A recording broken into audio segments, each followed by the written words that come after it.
जय हिंद साथियों, आप सभी लोगों का आपके अपने YouTube channel unique classes with Sonu channel में तहे दिल से स्वागत है। इस वीडियो में हम लोग पढ़ेंगे कक्षा 10 विषय सामाजिक विज्ञान, पहला चैप्टर संसाधन एवं विकास। इसके हम लोग बहुविकल्पीय प्रश्नों को पढ़ेंगे। तो आइए स्टार्ट करते हैं बिना देरी किए हुए। पहला प्रश्न, पंजाब में भूमि निम्नीकरण का प्रमुख कारण है। उत्तर, अत्यधिक सिंचाई। तो पंजाब में भूमि निम्नीकरण का प्रमुख कारण क्या है? अत्यधिक सिंचाई। लौह अयस्क किस प्रकार का संसाधन है? उत्तर, अनवीयकरण योग्य।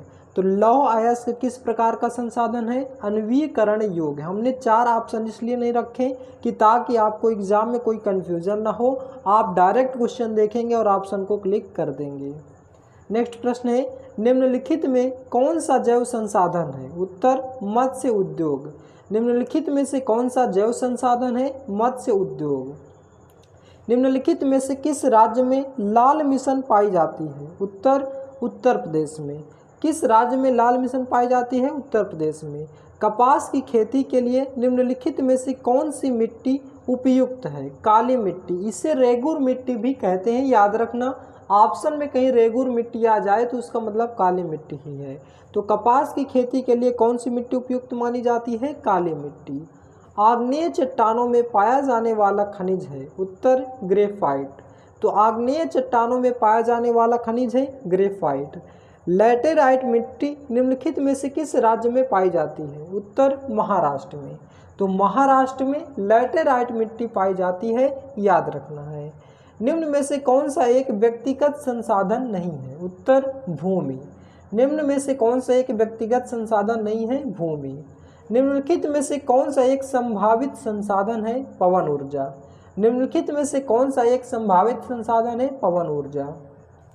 निम्नलिखित में से किसकी अधिक मात्रा में जलोढ़ मिट्टी पाई जाती है? उत्तर, पोटाश, चूना, फास्फोरस, इनमें से सभी। तो निम्नलिखित में से किसकी अधिक मात्रा में जलोढ़ मिट्टी पाई जाती है? तो पोटाश, चूना, फास्फोरस, इनमें से सभी की। निम्नलिखित में से किस प्रांत में सीढ़ीदार खेती की जाती है? उत्तर, उत्तराखंड में। सीढ़ीदार खेती को सोपानी खेती भी कहते हैं, याद रखना है। तो निम्नलिखित में से किस प्रांत में सीढ़ीदार खेती की जाती है? उत्तराखंड में। निम्न में से कौन अजैविक संसाधन है? उत्तर, चट्टानें। निम्न में से कौन अजैविक संसाधन है? चट्टानें। पर्वतों पर मृदा अपर्दन का साधन है? जल। पर्वतों पर मृदा अपर्दन का साधन है? जल। लाल पीली मिट्टी पाई जाती है? उत्तर, मालवा प्रदेश में। लाल पीली मिट्टी कहाँ पाई जाती है? मालवा प्रदेश में। निम्नलिखित में से किस राज्य में काली मिट्टी पाई जाती है? उत्तर, गुजरात में। तो किस राज्य में काली मिट्टी पाई जाती है? गुजरात में। और अभी आपने पढ़ा है काली मिट्टी किसके लिए उपयुक्त मानी जाती है? कपास की खेती के लिए। पूर्वी तट के नदी डेल्टाओं पर पाई जाने वाली मृदा है जलोढ़ मृदा। पूर्वी तट पर नदी डेल्टाओं पर पाई जाने वाली मृदा है जलोढ़ मृदा।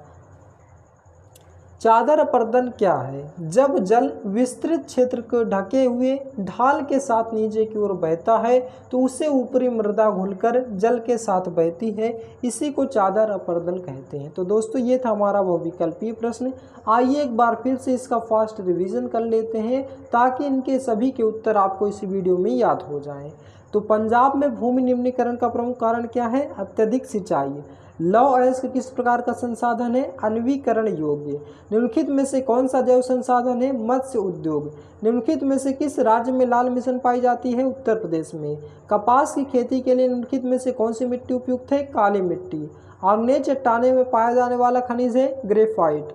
लैटेराइट मिट्टी निम्नलिखित में से किस राज्य में पाई जाती है? महाराष्ट्र में। कौन सा एक व्यक्तिगत संसाधन नहीं है? भूमि। निम्नलिखित में से कौन सा एक संभावित संसाधन है? पवन ऊर्जा। निम्नलिखित में से किसकी अत्यधिक मात्रा जलोढ़ मिट्टी पाई जाती है? पोटाश, चूना, फास्फोरस, इनमें से सभी की। निम्नलिखित में से किस प्रांत में सीढ़ीदार या सोपानी खेती की जाती है? उत्तराखंड में। निम्नलिखित में से कौन सा अजैविक संसाधन है? चट्टानें। पर्वतों पर मृदा अपर्दन का साधन है? जल।